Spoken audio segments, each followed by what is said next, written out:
Because I know geometry works. It's like, hey, why can I see a mountain range that's 275 miles that way?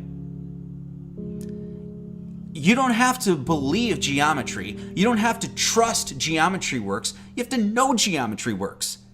And according to the geometry that they're giving to us about the thing that we're standing on, that shit don't make any sense. And people have seen this all over the plane of the earth, where they're seeing things 30 miles away, 40 miles away, 60 miles away, 100 miles away, 275 miles away. Now, if geometry works, and if you don't think it works, well, then you really shouldn't be doing any sort of research. You really need to go back to school. You need to take yourself off YouTube and get yourself into the books for about a decade and then come back, okay? Geometry works. We know it works. In fact, that's how we can tell that we're being lied to about the curvature of the earth, right? All of these conversations, all of these arguments about what's the sun. In fact, I just got one today, right? I said I was going to do this talk, being pissed me off even more, right?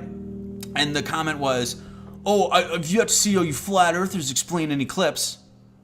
Can't explain it. Can't explain it. The funny thing is, if you're actually honest with yourself, you'll get to a point where you're like, most of this shit I can't explain. I can't tell you why a caterpillar becomes a fucking butterfly either. Can't tell you that. Ain't got a clue. I haven't found anybody that does. And you want me to explain why the moon works the way it does? I don't know. I don't got a clue. You know what I do know, though? We're standing on something. It's hard. It's material. It's matter. I can take a tape measure and measure the fucking thing, right?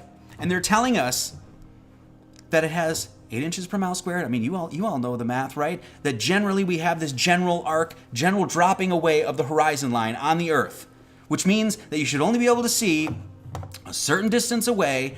There's only certain things you should see so far on the horizon, and then it should drop below. Well, the one that, and I'm sure most of you know what I'm talking about, there was a long distance photography, a photo, and it was a mountain range that's 275 miles away. Well, that shit don't make any sense according to the geometry that we're given, specific geometry that we're given.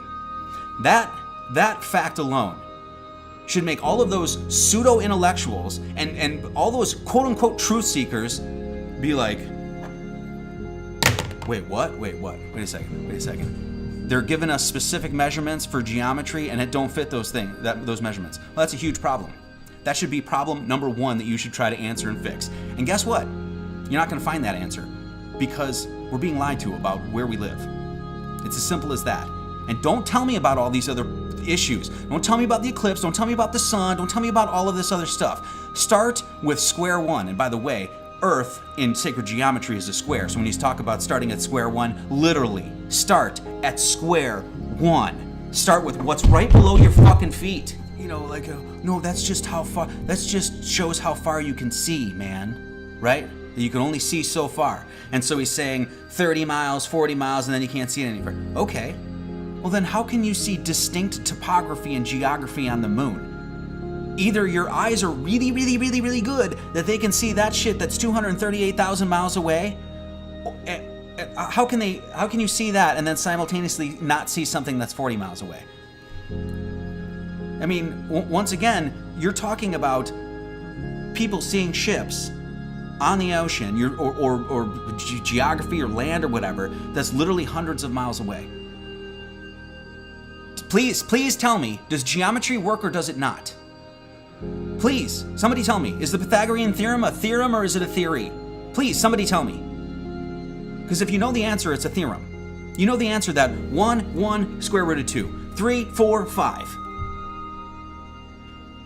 So quit acting like you're intellectually superior. Once again, Marty Leeds, public service announcement, you're not. Flat Earth started on flat fucking Earth.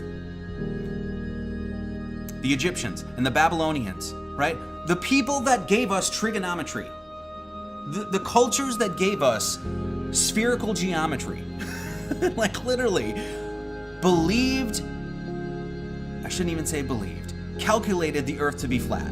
meeting the people, the Egyptian, I mean, who really knows who gave us trigonometry, right? I mean, the history of these things, there's no objective record. But if you go to Wikipedia, they'll tell you that trigonometry and the study of trigonometry is at least as old as the Egyptians and the Babylonians, who clearly, without question, both of those cultures absolutely thought the earth was flat. And their explanations and descriptions of what the earth is, dome, firmament, canopy, flat, four corners, that sort of thing, generally, the general ideas are the same. So the people that brought us spherical trigonometry thought the earth was flat. When we say, hey, we just, look, as flat earthers, we just want one question answered.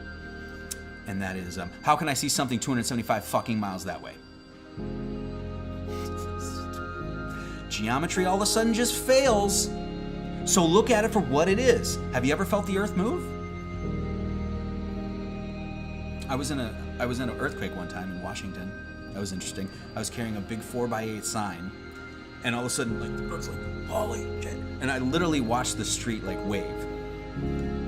But it wasn't because we were spinning at 1,037.5 miles an hour at the equator. Is that what it is?